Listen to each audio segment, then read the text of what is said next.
Hello दोस्तों, आज हम एक प्रोडक्ट की अनबॉक्सिंग करने जा रहे हैं। देखिए दोस्तों, यह रहा हमारा वो प्रोडक्ट।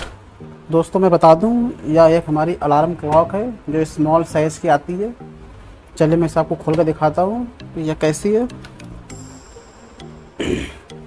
इसे ओपन कर लेते हैं इस ब्लेड के माध्यम से।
देते हैं।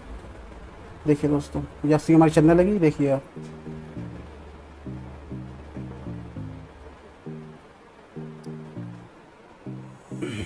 चलिए इसका टाइम सेट कर लेते हैं। अभी हम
है।